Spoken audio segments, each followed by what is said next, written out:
సోమవారం జరగనున్న లోక్సభ ఎన్నికలకు జిల్లాలో అన్ని ఏర్పాట్లు పూర్తి చేశామని Ramagundam police commissioner M Srinivas తెలిపారు. మంచిర్యాల జిల్లా కేంద్రంలో పోలీస్ అధికారులు సిబ్బందితో ఆయన సమావేశం నిర్వహించారు.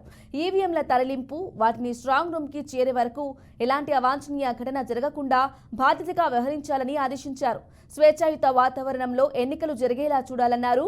పోలింగ్ కేంద్రానికి 100 మీటర్ల దూరంలో ప్రజలు గుమిగూడొద్దని, క్యూ లైన్లు పాటిస్తూ ఓటు వేసేలా చూడాలని పోలీస్ కమిషనర్ సూచించారు. పోలింగ్ కేంద్రంలో ఓటర్లు ఎలాంటి అసౌకర్యం కలగకుండా అన్ని చర్యలు తీసుకోవాలని కమిషనర్ ఆదేశించారు.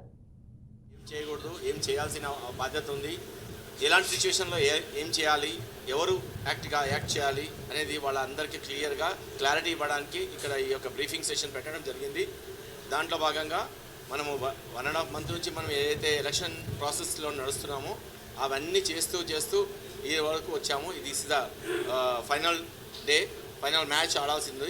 దీనికి ముందుగానే ప్రిపేర్డ్నెస్, మెంటల్లీ ఫిజికల్లీ ప్రిపేర్డ్నెస్ ఎంతవరకు ఉంది, మనము లాజిస్టికల్గా ఎంతవరకు ప్రిపేర్డ్ అయి ఉన్నాము, కమ్యూనికేషన్ పరంగా ఎంతవరకు ప్రిపేర్డ్ అయి ఉన్నాము, తర్వాత ఎనీ అంటువర్డ్ ఇన్సిడెంట్ ఇక్కడ ముందుగానే ఫోర్సీ చేసి దాని వరకు ఎంతవరకు లా అండ్ ఆర్డర్గా ప్రిపేర్ అయి ఉన్నాము, లెఫ్ట్ వింగ్ ఎక్స్ట్రీమిజం సంబంధించి కూడా ఎంతవరకు ప్రిపేర్ అయి ఉన్నాము, ఎలా ప్రిపేర్ అయ్యాము, సో ఎలా మనము డిప్లాయ్మెంట్ చేసుకున్నాము, ఈవీఎంస్ తీసుకుపోవడము, దాని తర్వాత అక్కడ ఓట్లు వేసిన తర్వాత మళ్ళీ ఎంత జాగ్రత్తగా ఇక్కడ సేఫ్గా మళ్ళీ డిఆర్ సెంటర్కి తీసుకొచ్చే వరకు లాస్ట్ ఈవీఎంస్ లోపల స్ట్రాంగ్ రూమ్లో ఉండి సీల్ అయ్యే వరకు ఈ ప్రాసెస్ కంటిన్యూ అవుతుంది. దాని తర్వాత కూడా కొంత అవుతుంది. అంతవరకు ఎవరికి రెస్పైట్ లేదు.